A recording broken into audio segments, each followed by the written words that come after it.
morning. You're watching Business World Live. I'm Danie Laurel. It's the start of a new trading month, but first let's kick off with our top story. Inflation likely accelerated for the fourth consecutive month in January. That's on the back of a spike in prices of food and petroleum products. A Business World poll of 16 economists yielded a median estimate of 3.6%, which, if realized, would be the fastest clip since February 2019 and would be the straight monthly rise since October 2020. This would also be quicker than the 3.5% reading in December, but is within the 3.3 to 4.1% estimate given by the Bangko Sentral. Analysts said there may be less room for another rate cut as inflation nears the higher end of the central bank's annual target of 2 to 4%. They said policies should be implemented to help households cope with soaring prices of basic goods instead. Food prices have soared due to supply issues caused by lockdowns as well as the damage from the typhoons and the African swine fever outbreak. ING Bank Manila senior economist Nikki Mapa said a supply shortage caused by typhoons in the last 2 months of 2020 pushed food prices up, and conditions may only normalize after the next harvest. De La Salle University economist Mitzi Conchada said it would help if government agencies identify any sign of collusion among manufacturers and suppliers. She also said a proposal to remove duties on imported meat products would help address the shortage of local meat due to the ASF. Consumer group Laban Consumer is calling on the public to do a, quote, pork holiday, saying consumers must exercise the right of choice and should return to buying meat products once market prices behave. Latest monitoring showed that pork products range from 370 pesos to 440 pesos per kilo.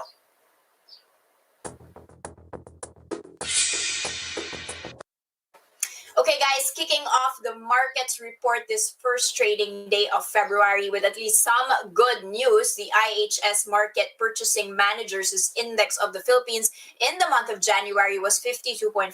This is signaling an expansion and was also higher than the 49.2 contraction print, which we saw in December. So this is also actually better than what we saw a year ago, which was 52.1. And this is now the highest reading we have seen since December 2018. This also comes as good news, especially amid the data over the weekend suggesting that China's PMI was actually lower than expected. So it was still in expansionary mode, but nevertheless has been hampered by the efforts to curb COVID-19. Now let's take a quick peek at how markets are opening, especially over in Asia. You're going to be seeing how the Nasdaq has performed quite sluggishly. Also, global stocks have been feeling a beating over the past week. Nasdaq down by 2% on Friday, S&P 500 as well. The rest of Europe also trading in the red here. Let's see whether there is some positivity this morning. I had taken a look at it earlier on, and there seemed to be a bit of a slide, especially after that PMI print in China over the weekend. But a recovery seems to be taking place right now, especially the Nikkei 225 that's up by 0.9%. Taiwan also opening with some gains here. The Kospi staging a strong open at 1.5% up, but nevertheless, you've still got Singapore's FTSE Straits Times down by 0.8% this morning. Meanwhile, let's take a quick peek at our own index opening. This comes, of course, as we suffered quite a beating just last week. Recall that our index was down last week 7.4%. Year to date, that was the biggest decline among 92 different global equity benchmarks, which are being tracked by Bloomberg. Worst among 92 benchmarks. So that's actually a dramatic turnaround after we saw a 22% increase in the last 3 months of 2020. We were ranked 16th best performer in that period, but now it does seem to be the case that we are picking up from where we left off, at least recovering a touch, up by 0.7%, now closing in back at those 6,700 levels. But of course, something still very worrying here is the fact that net foreign funds continue to be staging an exodus. And we have the latest data here from the Banco Central when it comes to the hot money. So, not just the equities that are leaving the portfolios here, the foreign portfolios being held here, but also the foreign portfolio holders of bonds as well and fixed income. So, we lost $4.2 billion worth of hot money in 2020. This is more than double the $1.9 billion net outflow which we logged in 2019. This is the highest net outflow we've seen since at least 2012, and versus a projection of $2.8 billion net inflows. So apart from not actually projecting net outflows, we were really expecting close to $3 billion of net inflows. So who are our top sources for investments last year? UK, Singapore, US, Luxembourg, and Hong Kong. But still, those investments were not enough to quell the rest of the ones that had pulled out. Now this year, BSP a bit more optimistic. They are expecting hot money to yield a net inflow of $3.5 billion. Although you've got Security Banks' chief economist Dan Ross is saying that the outlook, at least for the short-term portfolio investments, will continue to face uncertainties this year. Now, to help us review how the markets performed in January and how we should be playing these volatile times amid all of these volatile and speculative plays, we have with us Trading Edge's Ron Acoba. Good morning, Ron, and welcome to the broadcast. Good morning, Danny. Thank you for having me. Ron, let's kick off with the index. Of course, we saw quite some pain, not just last week, but the past couple of weeks here. To a certain extent, some analysts had expected this. They said it was a healthy correction. But to what extent can you say, now that we've seemed to be bouncing back, that we've reached the support levels already? Well, firstly, let's do a little recap. As you've mentioned, that the index declined by roughly 7% in the past week. It's actually about 10% since it hit a fresh 11-month high of around 73 a couple of weeks back. From our end, this particular pullback, as with the other analysts also, were actually warranted and actually expected for two main reasons. From a technical point of view, following the 22% rise, of course we should expect some degree of profit taking, especially if you enjoy the said degree of ascent spanning just a couple of weeks. Technically, again, the index at 73 is actually trading at the proximity of its multi-year resistance, which was actually held by about 7 years in the past. So, given the duration of the said resistance, I don't know if you have a long-term chart with you, but Yes, given the duration of the said resistance, it will take about several attempts for the index to for it to successfully breach this particular level. On the fundamental end, a couple of weeks back, when the index was trading at around 7273, the index was already trading at a premium over its 2021 consensus fundamental target.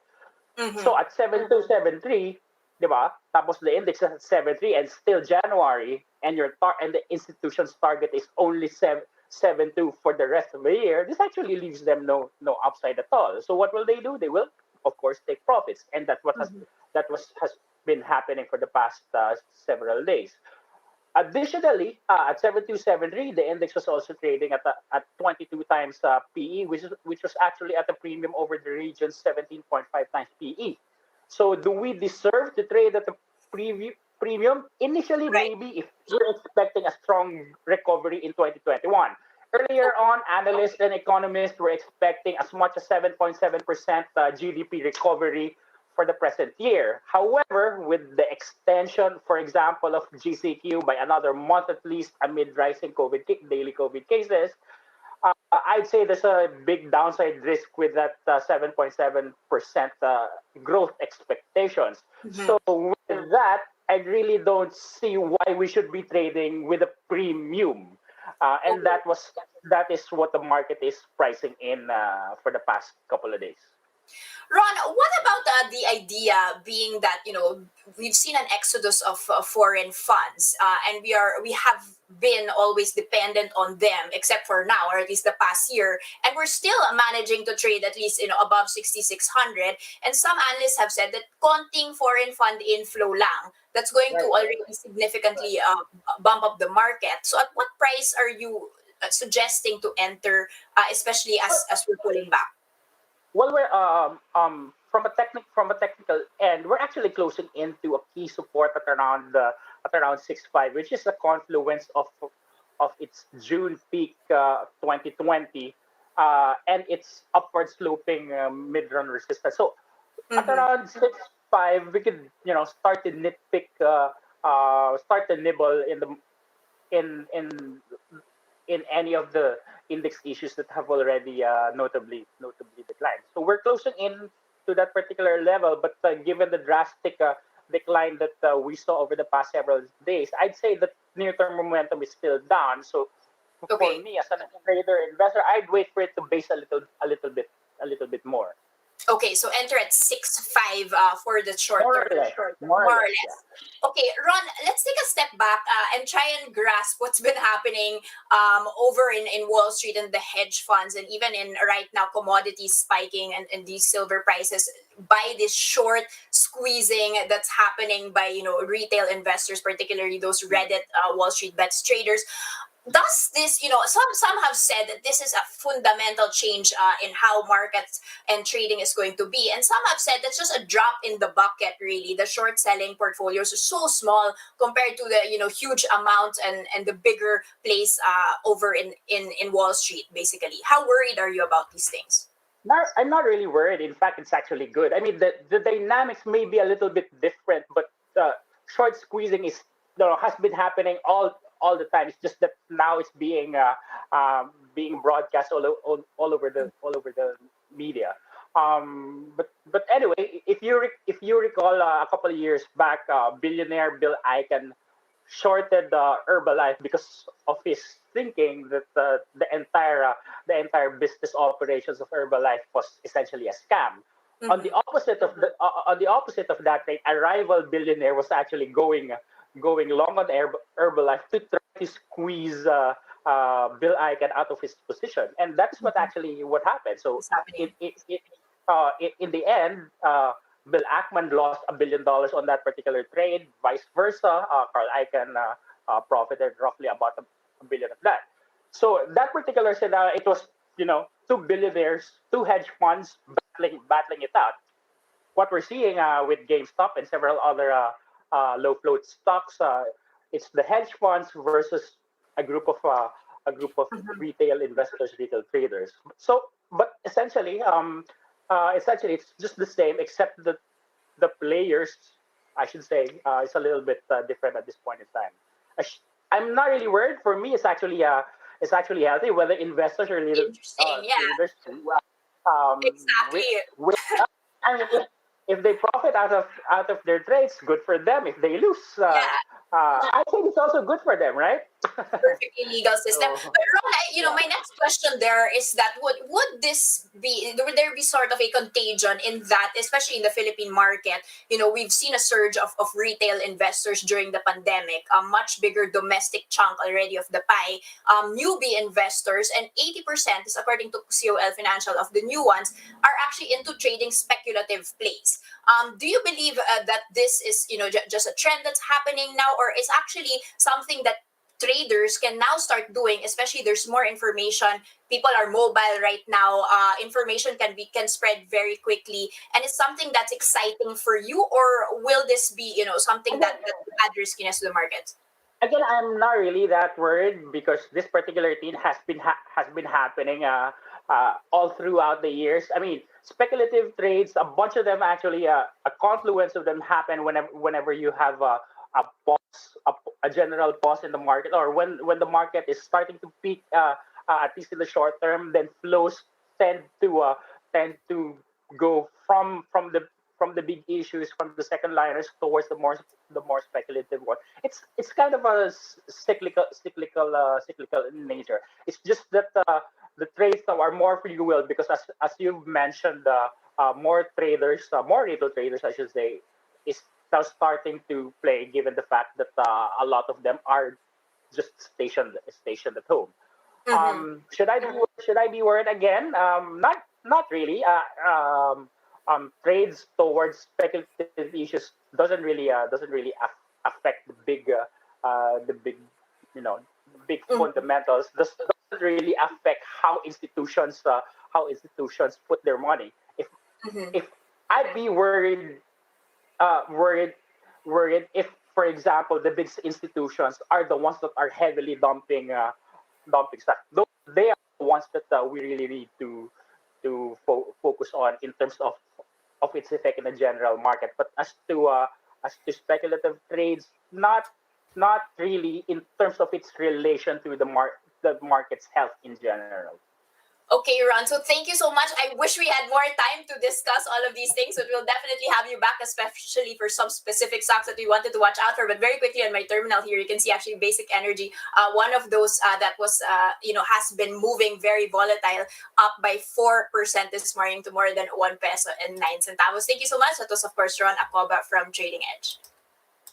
Thanks, Dan.